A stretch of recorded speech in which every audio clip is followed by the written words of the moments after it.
Alright, so what is up guys? In the previous session we learned about what is instance.new function and how we can use it to create pods or instances into our workspace or any other location in the game. So here in this session we'll be understanding what is clone function, and I've written three questions there. So the first one is what is clone, how do we use clone, and where do we use clone. So what is a clone function? The clone function is quite similar to that of the instance.new function, but in the clone function we use it to clone an instance which is already created or it's already present in the game. So let's say in the workspace I add a pod. I add a pod here, and let's say I want to clone this pod and I want the exact same. Let's say I'm coloring this pod as red color and putting the material as maybe let's say neon and transparency as let's say 0.5, and let's say I want this exact same pod to be cloned into my workspace.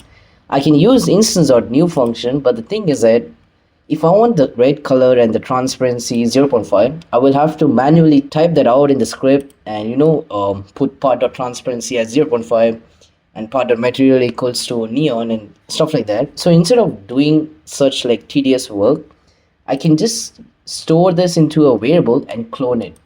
So how I'll be doing is I'll be defining a variable called local pod equals workspace.pod, and this pod is this pod which is in the workspace. So in order to clone it, I'll be first storing the cloned pod into a variable called clone pod equals to pod, and to use the clone function you put colons like this and clone like this, so the brackets. So yeah, I put a colon and followed by the clone and followed by two brackets.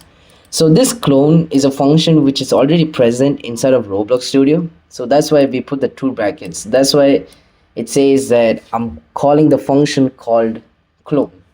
So there's a clone function present in Roblox Studio, I'm just calling it, and what this does is it creates the exact same pod and clones it into the Roblox Studio. So here if I were to tell the location where the clone pod has to be, I will just put clone pod dot parent equals to workspace.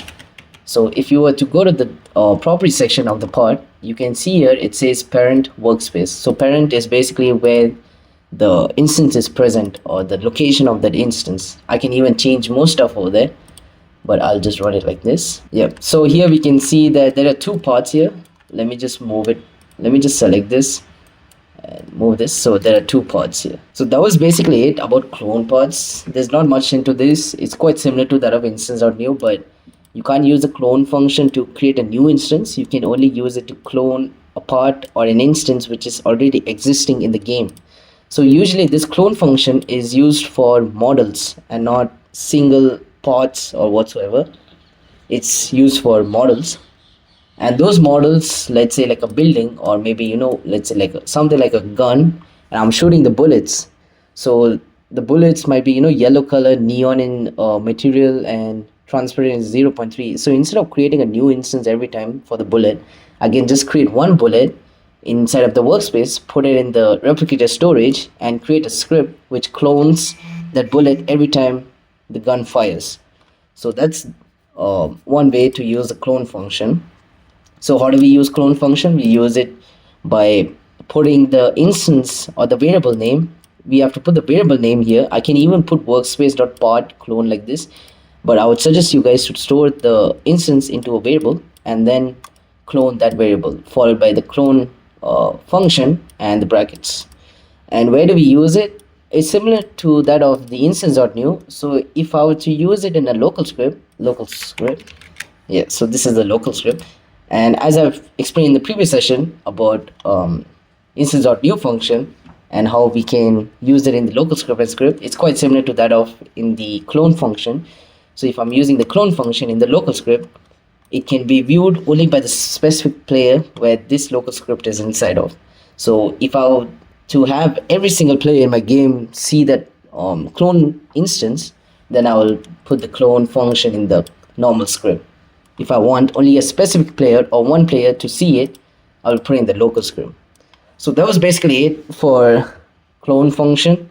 So if you guys have any doubts, queries, or whatsoever, just let me know in the comments, and till then, stay safe. Bye bye.